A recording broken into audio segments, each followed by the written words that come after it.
저는 이제 브라질에 처음 갔을 때에 있던 이야기를 조금만 하고, 왜냐하면 이제 제가 브라질 외국은 처음 갔기 때문에 브라질에 가가지고 말이 하나도 안 통했어요. 32살에 이제 브라질을 갔는데 완전히 벙어리로 가가지고 가자마자 일주일 만에 아기를 낳았어요. 그러니까 우유를 사와야 되는데 말이 안 통하니까 방법이 없잖아요. 그래서 슈퍼마켓에 가서 몇 바퀴를 돌았는데 우유를 못 찾겠어요. 그래서 그 종업원한테 이걸 달라고 그랬더니 이 종업원이 그걸 못 알아듣고 장난하는 줄 알고 그냥 가버렸어요. 그래서 도저히 안 되겠다 싶어가지고 다시 또 몇 바퀴 돌다가 불러가지고 그림을 크게 그렸어요. 뭘 그렸겠어요? 소를 그렸어요. 소를 그려가지고 소 젖을 큼지막하게 그려가지고 이거 달라고 했더니 금방 찾아주더라고요. 그래서 그때 제가 아유 하나님 아버지 감사합니다. 나한테 그림 그리는 재주를 줘가지고 정말로 감사합니다. 그래서 말이 안 통할 때는 그림이 다 통하더라고요. 그 다음부터는 전부 그림을 그려가지고 이제 통해서 브라질에서 이제 자리를 잡게 됐는데, 그래서 그림에 대해서 이제 제가 말씀을 드리겠습니다. 색이 우리에게 주는 영향이라고 했는데 여기에 대해서 제가 질문을 여러분들한테 하나 드려보기로 하겠습니다. 우리가 아침에 눈이 뜨면은 햇빛이 들어옵니다. 햇빛이 쫙 비쳤을 때 제일 먼저 무엇이 눈에 들어옵니까? 이건 대학 시험이 아니니까 마음대로 말씀하시면 좋겠습니다. 시계를 제일 먼저 보시는 분도 계시죠. 그 다음에 옆에 주무시고 계시는 짝꿍을 보는 분도 계시고, 이렇게 다 다르죠. 그렇지만 제일 먼저 보는 것은 바로 색깔이라고 하죠. 색 아닙니까? 눈에 보이는 모든 자체는 색깔입니다. 그 다음에 우리가 먹는 것은 뭡니까? 먹고 있는 것은 뭡니까? 음식물이죠. 그 음식물이 물론 밥도 먹고 김치도 먹고 고기도 먹고 여러 가지가 먹습니다만은 이 모든 것이 다 색깔로 이루어져 있습니다. 틀립니까? 맞죠? 색깔로 다 이루어져 있어요. 그리고 우리가 입는 것은 뭡니까? 전부 색깔이죠. 아이고 최고예요. 아주 우리 아주 너무너무 잘하셔. 그러니까 보는 것 색깔, 입는 것 색깔, 그 다음에 먹는 것 색깔. 그러면 우리가 어디에서 살까요? 그렇죠. 전부 100점이에요. 색 속에서 우리는 살고 있어요. 이 우주라고 하는 공간은 바로 색깔로 이루어졌다는 거죠. 그러니까 색에 그러면 우리가 지배를 받을까요? 안 받을까요? 지배를 받습니다. 맞습니다. 그래서 우리 생활 주변의 모든 전체는 색을 이용해 가지고 우리가 활용을 하고 있습니다. 알게 모르게 모든 전체가 다 색깔입니다. 여기서 벌써 밖에 나가면 차선이 색깔이죠. 신호등이 색깔이죠. 전부 색으로 다 이루어져 있어요. 그래서 이 색이 우리한테 주는 영향은 어마어마하게 큽니다. 그리고 여기에서 이 그림에 대해서 잠깐 설명을 드리면은 이 그림은 그냥 눈으로만 보는 그림이 아닙니다. 눈으로만 보는 그림으로 돼서는 안 됩니다. 그럼 뭐냐? 옛날서부터 우리 선조들은 벽사용이라든가 아니면은 그 어떤 우리 생활에 유익하게 도움을 줄 수 있는 이런 의미를 담아가지고 그림을 그렸습니다. 그래서 그림은 읽을 줄 알아야 바로 볼 수 있다. 이렇게 말을 하죠. 그림을 읽을 줄 모르면 그 그림을 바로 볼 수가 없습니다. 여기에 지금 그 수채화 그리시는 우리 선생님 계시는데 이 수채화를 한국에 제일 먼저 그린 사람이 누군지 잘 모르죠. 대동신이라는 사람입니다. 그분이 어디 가서 공부를 했냐? 일본에 가서 공부를 했습니다. 8, 90년밖에 안 됩니다. 수채화의 역사는. 근데 동양화의 역사는 수천 년 우리 한민족의 역사와 같습니다. 그리고 서양화의 역사는 우리 한국에 들어온 지 그것도 8, 90년밖에 안 됩니다. 그 고희동 씨라고 하는 분이 일본에 가서 수채화를 이 서양화를 배워가지고 여기 와가지고 퍼뜨렸어요. 이렇게 동양화 역사와 서양화 역사, 수채화 역사는 각각 다 다릅니다. 그래서 불과 수채화라든가 서양화의 역사는 우리 선생님이 전부 일본이에요. 그래서 여기에 보시면은 이 그림이 불이 안 들어. 부귀옥당이라고 써 있죠. 그러면 그냥 읽을 줄 모르게 되면은 아, 목단이 부귀를 뜻한다더라. 이렇게밖에는 모르겠죠. 그러나 부귀옥당이라고 한 쓰인 이유는 뭔가 이걸 우리는 알아야 되는데 그걸 알고 그림을 읽게 되면은 이 그림이 새롭게 보입니다. 그건 뭐냐? 부귀는 목단이 부귀를 뜻하지만 옥과 당은 뭘 가지고 그럴까요? 옥은 목련꽃을 옥이라고 합니다. 옥난화. 목련꽃이 북향나라도 하고 옥난화라고도 합니다. 그래서 그 옥자가 목련꽃하고 같이 도금이 같아가지고 옥자를 사용을 합니다. 그리고 당은 해당화입니다. 그 해당화 당자하고 집당자하고 도금이 같아가지고 그렇게 해서 이 작품은 부귀옥당이라고 쓰는 겁니다. 이걸 읽지 못하면은 그 내용을 잘 모르죠. 그냥 이거 지금 여기에 그림도 보면 연하고 백로가 한 마리가 있습니다. 이 뭘 뜻할까요? 연밭에 백로가 노는구나. 그거밖에는 못하죠. 그러나 그림에 대해서 읽을 줄 아시게 되면은 백로는 길로자와 도금이 같아가지고 한 마리가 있는 건 한 걸음에 가가지고 연은 이을연자나 같아요. 도금이 연꽃 연자나 이을연자나 도금이 같아서 한 번 가가지고 속과 대과에 급제를 해라. 이런 주술적인 의미가 있는 거예요. 그래서 우리 선조들은 전부 그런 주술적인 의미를 부여해가지고 그림을 그렸습니다. 그래서 집에다가 걸면은 우리 자손들이 한 번 가가지고 속과 대과, 대학까지 다 합격한다. 그런 벽사용으로 가정에다가 많이 걸었던 것입니다. 이 닭그림은 입신 출세를 의미합니다. 닭에 벼슬이 있죠. 그래서 우리는 출세를 하면 벼슬 했다 그러죠. 그것을 의미하는 겁니다. 이거는 사계 군방 돌아가지고 계절에 안 맞습니다. 그러면 이 화가가 이건 잘못 그린 그림이죠. 왜? 계절에 안 맞으니까. 그렇죠? 봄, 여름, 가을, 겨울에 다 피는 꽃이 다 들어가 있습니다. 이런 계절에 안 맞습니다. 그러나 읽게 되면은 알게 됩니다. 그래서 이 읽는 방법도 이 사계 군방도라고 그렇게 합니다. 그러면 사계에 핀 꽃이 함께 어울려가지고 하나의 작품을 만들었다 하는 뜻이 되겠습니다. 그 다음에 음양오행. 그래서 제가 이제 그림을 그리는 이유는 이 그림에도 아까도 제가 말씀드렸듯이 우리는 색을 보고 색을 먹고 색을 입고 색 속에서 살기 때문에 색의 지배를 받습니다. 그래서 이 음양오행 사상을 공부를 해보니까 이 음양오행 사상에도 그러한 의미가 들어있다는 얘기죠. 그래서 우리가 간이 약한 사람들 있지 않습니까? 간이 약한 사람들은 저기 청적, 황백, 흑 보이죠? 중앙에 색깔별로 쓴 거 있죠? 간이 약한 사람들은 얼굴에 청색기가 나타납니다. 그리고 그 뒤에 거는 말씀을 안 드려도 다 알겠죠. 심장이 약한 사람은 붉은 빛이 나고요. 위장이 약한 사람은 노랗고 또 이 폐가 약한 사람은 하얗게 창백해집니다. 신장, 방광이 약한 사람은 검게 얼굴이 변합니다. 이렇게 우리 몸의 오장육부에 병이 생겨도 이렇게 색깔로 나타나더라 이겁니다. 그러면 어떻게 하면 나을 수 있을까요? 우리 몸에 만약에 병이 들었다면 어떻게 하면 나을 수 있을까요? 간에 병이 들었다.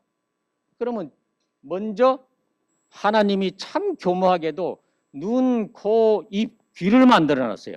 그럼 제일 먼저 우리가 사람들을 만날 때도 길을 갈 때도 눈으로 제일 먼저 보죠. 그 눈은 종교적으로 하면 하나님이라고 합니다. 눈이 제일 먼저 보니까. 이야기할 때도 눈을 보고 대화를 하죠. 이 눈이 간에 해당합니다. 그래서 간이 피곤하다든가 간에 병이 든다든가 할 때는 제일 먼저 어디에 눈이 침침해집니다. 눈이 피곤해집니다. 그럴 때는 뭐라고 했어요? 우리 저기 어르신들 다 그랬죠. 눈이 침침할 때는 천공을 봐라. 푸른 하늘을 봐라. 그 얘기 합니까? 안 합니까? 합니다. 그래서 천공을 보면은 이 눈의 피로가 싹 풀어지기 때문에 천공을 봐라 그럽니다. 그래서 간이 나쁜 사람은 청색을 보고 심장이 나쁜 사람은 빨간색을 가까이 하고 위장이 나쁜 사람은 노란색을 가까이 하고 이렇게 나오죠. 그러면 간이 나쁜 사람은 또 뭘 먹어야 되느냐? 이게 지금 불이 안 들어가지고 그 바로 옆에 색깔 옆에 신맛, 쓴맛, 단맛, 매운맛, 짠맛이 있죠. 제가 말씀 안 드려도 아시겠죠. 간이 약하신 분들은 신맛을 많이 먹어야 됩니다. 그리고 또 신맛을 좋아합니다. 왜? 우리 몸은 나한테 부족한 것은 찾게 돼 있습니다. 그래서 간이 약하신 분들은 신맛을 많이 드시고 심장이 약하신 분들은 쓴맛을 많이 드시고 또 위장이 약하신 분들은 단맛을 많이 먹고 단맛을 꼭 설탕만 생각하시면 안 됩니다. 단맛의 곡식이 또 대표 곡식들이 있습니다. 또 이야기를 하겠습니다만은 그렇게 해서 우리는 약을 먹고 살아라 하고 하나님이 안 만들어 놨대요. 그럼 뭘 먹고 살아야 되느냐? 음식을 먹고 살아라고 만들어 놨다는 거죠. 그러면 결국은 우리는 뭐냐? 약을 먹고 살려고 하지 말고 음식을 먹고 살려고 노력하라 이 말이에요. 내 몸에 맞는 음식을 찾아서 먹을 수 있는 그런 지혜를 가져야 된다. 그 어르신들 오래 사시려면 어떻게 하시면 되는지 아시죠? 네? 아프지 않으면 돼요. 네? 건강하게 살려면 아프지 마시고 그 다음에 오래 사시려면 숨 열심히 쉬세요. 숨 끊어지면 죽어요. 그렇죠? 네? 우리 형님들 누님들 본인이 가실 날을 알아요? 저는 갈 날 분명히 알거든요. 예? 그래서 자리에서 일어나지 못한 날이 가는 날이에요. 예? 숨 안 쉬는 날이 가는 날이에요. 그러니까 죽으려 하면 열심히 숨 운동하세요. 숨 쉬는 운동. 그러면 살아납니다.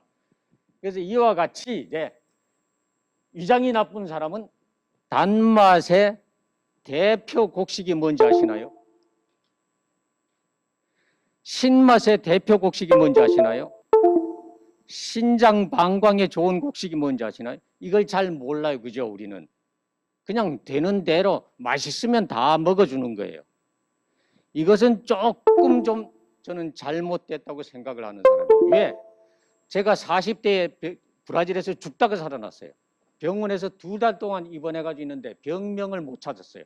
그때서부터 저는 이 공부를 하게 됐어요. 그 약 30년 동안 제가 이 음양 오행 사상을 파고들어서 제 건강을 다 고쳤습니다. 병원에서 못 고치는 병을. 저는 그걸 다 고쳤습니다. 그래서 저는 이 음양 오행 사상의 신봉자가 사실은 됐습니다. 그러면 가장 우리 이 간에 가장 좋은 음식이 대표 곡식이 뭔가 하면요. 참 신맛의 대표인데 그 신맛의 대표가 뭐라고 생각하실까요? 아시나요? 네? 물론 식초도 들어갑니다. 그러나 대표는 아닙니다. 왜? 그게 만약에 식초가 대표라면 식초를 꿀꺽꿀꺽 마시면 낫게요? 그거는 아니죠. 그죠? 제가 곡식을 말씀을 드렸습니다. 형님. 예. 곡식은, 대표 곡식은 팥입니다. 팥이 신맛입니까? 아닙니다. 신기하죠? 그 팥이 왜 신맛이냐? 그걸 물으시면 그 책에서도 할 말이 없다 그래요. 우리 몸에 간에 필요한 성분이 팥에 들어있답니다. 그 다음에 부추. 간 나쁘신 분들은 부추를 또 많이 드셔야 돼요. 이게 우리 음식 가운데서 신맛, 쓴맛, 단맛, 매운맛, 짠맛, 그 다음에 또 한 가지 또 있어요. 그게 뭔지 아시죠? 우리 오장육부만 있는 줄 알지만 오장육부가 있는 것이 아닙니다. 육장육부입니다. 그렇죠? 예. 좀 공부를 이렇게 한의사 공부를 하신 분들은 육장육부라고 말을 합니다.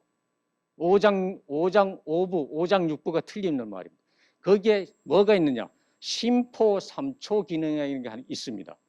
그 심포삼초 기능은 바로 심포가 약하면은 우리 세포가 약해집니다. 삼초는 상초, 중초, 하초가 됩니다. 이건 물론 이제 한의학에서 쓰는 거지만 그렇게 심포 삼초에 약한 것은 떫은 맛입니다. 그러니까 신맛, 쓴맛, 단맛, 매운맛, 짠맛, 떫은 맛. 6가지가 되죠. 그 6가지를 다 우리는 골고루 먹는 걸 가지고 옛날부터 뭐라 그랬습니까? 오곡약밥이다. 했어요, 안 했어요? 했습니다. 제가 틀린 말 아니에요. 공부를 제가 이걸 엄청나게 했어요. 그래서 그렇게 하고, 그리고 간이 나쁜 사람은 저기처럼 목형, 화형, 토형, 금형, 수형이라고 합니다. 이 목형인 분이 어떤 분인지 아세요? 이거는 다음에, 지금 시간이 없기 때문에 제가 이거는 다음에 하고, 예. 그리고 추나 추동 이런 거 다 제가 설명을 하자면 이게 엄청나게 많은데 제가 요것만 써 갖고 왔어요. 예, 요것만 써 갖고 왔는데, 그렇게 우리는 이 간이 나쁜다, 병이 들었다, 심장이 병이 들었다, 비장, 폐장, 신장. 비장은 아시죠? 나는 비가 약해 못 먹어. 비위입니다. 그러니까 위장, 비장, 이건 음양으로 되어 있기 때문에 이렇게 하는 겁니다. 그래서 이렇게 같은 것을 이 색깔이 바로 우리 몸에 좋다는 것. 그러니까 간이 나쁘면 청색 그림을 많이 봐야 되죠. 바다를 보든지 산을 보든지 그렇게 녹색을 보든지 하고, 그 다음에 적색, 이것은 심장이 나쁘신 분들은 붉은색 계통이 많이 든 그런 작품을 갖다 걸으셔야 돼요. 이 밑에 건 얘기 안 해도 되죠? 예. 그리고 여기 대표 곡식만 제가 말씀을 드릴게요. 이 청적, 황백, 흑, 신맛, 쓴맛, 단맛, 매운맛, 짠맛, 여기에 대표 곡식은 이 신맛은 아까 파치라고 그랬어요. 그 다음에 쓴맛은 뭘까요? 수수예요. 수수가 쓴맛입니다. 수수가 심장에 좋습니다. 그리고 단맛은 기장 아시나요? 기장이나 조, 이런 게 노란 색깔이죠. 그게 바로 위장에 좋고, 그 다음에 매운맛은 현미가 매운맛에 들어갑니다. 짠맛은요, 검은콩입니다. 검은콩. 그럼 여기에서 제가 잠깐, 이 세상이 전부 색깔로 되어 있는데, 여러분들은 색을 선택하실 때, 예를 들어서 옷을 선택한다, 집에 가구를 선택한다 할 때도 옷을 선택할 때 나한테 좋은 색을 선택합니까? 내 몸에 맞는 색을 선택합니까? 헷갈리죠? 거의 다 여자분들은 매일같이 그림을 그려서 굉장히 민감해서, 색깔이 민감해서 자기한테 맞는 색깔을 잘 선택합니다. 그러나 우리 남자분들은 옷도 색깔이 많지 않아요. 검은색 아니면 회색이에요. 그런데 우리 몸에 모두에게 다 맞는 색이 뭐라고 생각하십니까? 우리 모두에게 좋은 색깔이 뭐라고 생각하셔요? 네? 흰색?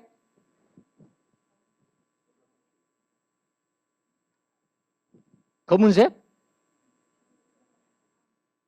예, 이렇게 아주 여러 가지죠. 자, 그러면 예를 들어서, 자, 여기가 전부 하얀색이야. 세상이 전부 하얀색이야. 그럼 어떻게 될까요? 야, 깨끗하다. 처음에는 그렇게 들으겠죠? 그러나 그 속에서 한 달, 2달 살고 계시다 보면 뭐가 걸린다? 백색 노이로제에 걸린다. 심리적으로 백색 노이로제에 걸립니다. 방법이 없습니다. 가전제품은 무슨 색깔이 제일 많을까요? 흰색, 회색, 검은색입니다. 그게 제일 안전된 색입니다. 그거는 없는 색입니다. 색채 이론에서는 없는 색깔이라고 합니다. 그건 없는 색이에요. 그래서 흰색, 검은색. 우리한테 모두에게 다 맞는 색은 청색과 녹색입니다.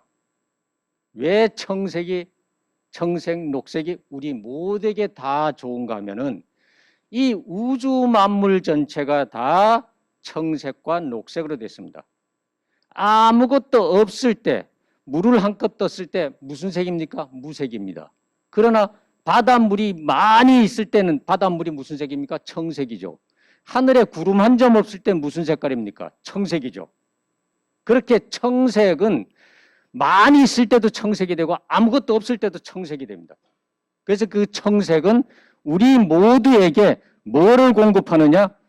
여기 신맛이라 나왔죠. 산소라고 쓰는 실산자입니다.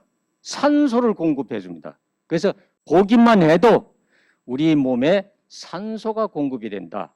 그러니까 좋죠. 산소가 없으면 여러분들 살 수 있을까요? 다 죽습니다.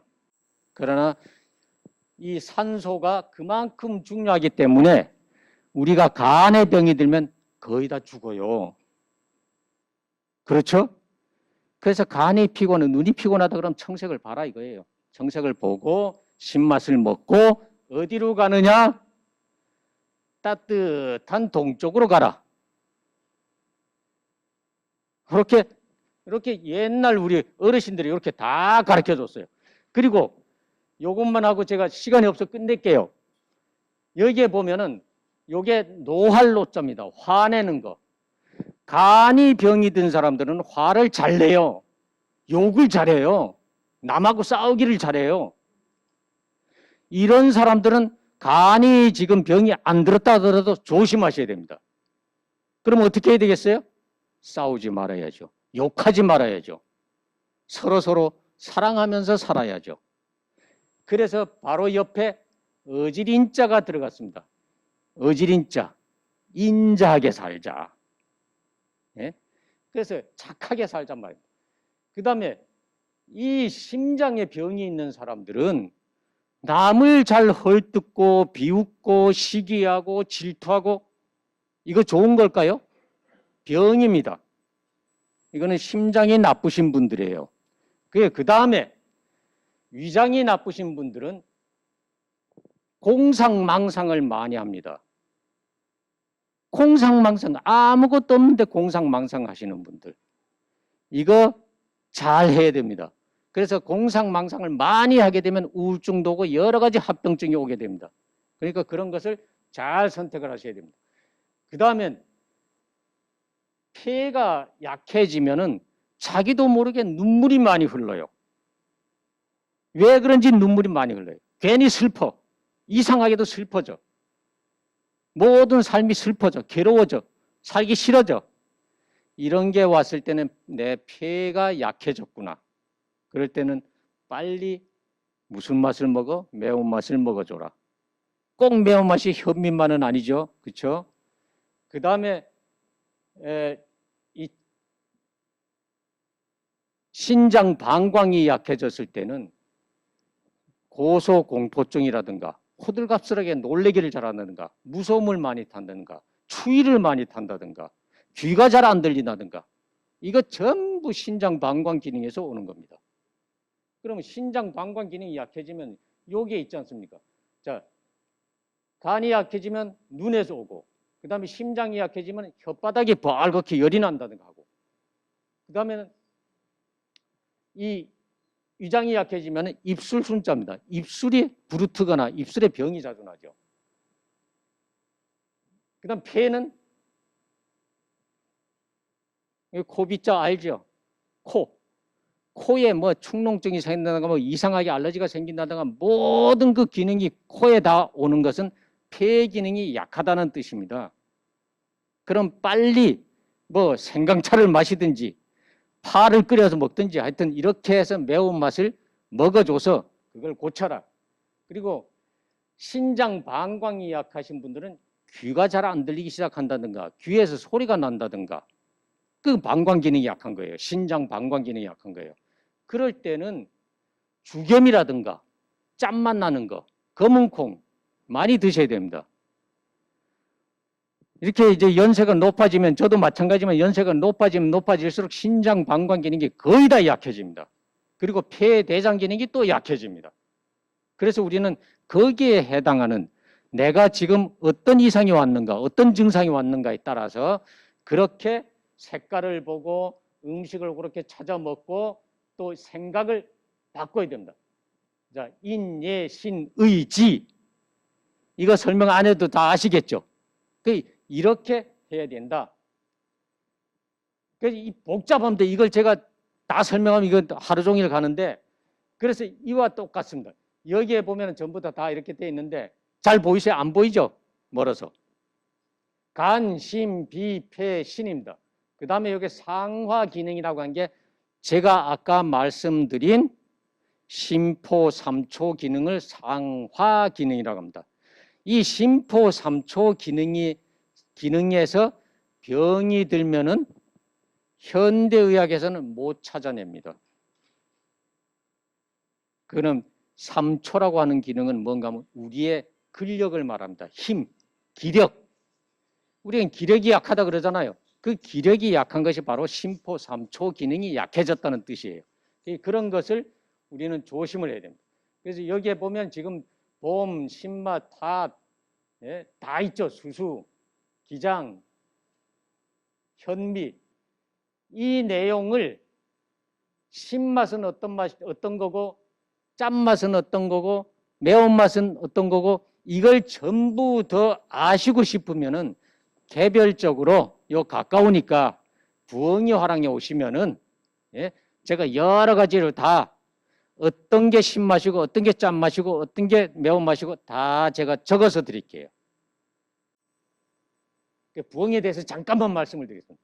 부엉이는 지혜를 상징하고 복을 상징하고 또 이 재물을 상징하고 장수를 상징하고 또 가족의 사랑을 상징하고 이렇게 여러 가지를 상징하는데 저는 이 부엉이하고 요 옆에 이거 보시면은 올빼미죠. 그 올빼미하고 부엉이하고 다른 점은 요 귀입니다. 귀. 요게 다릅니다. 그 요것이 부엉이의 귀일까요?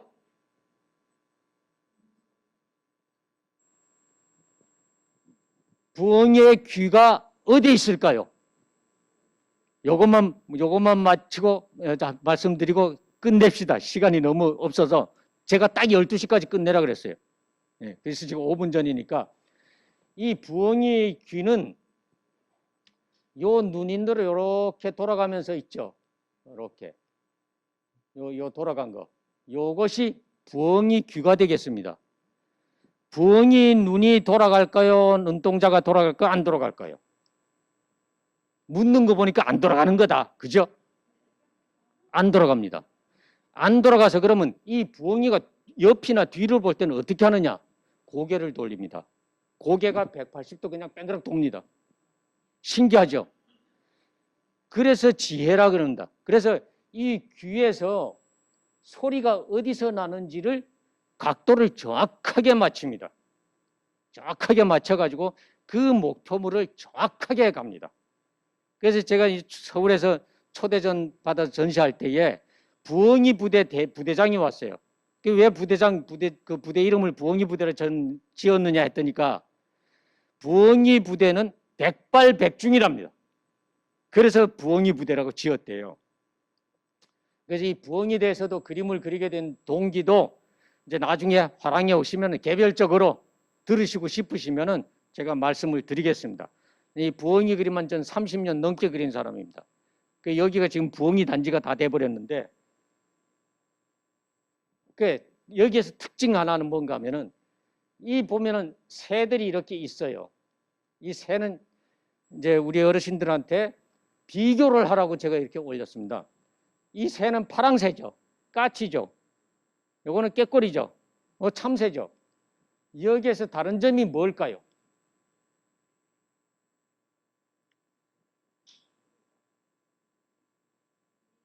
예, 눈도 이제 다르고 머리가 다른 새보다 큽니다.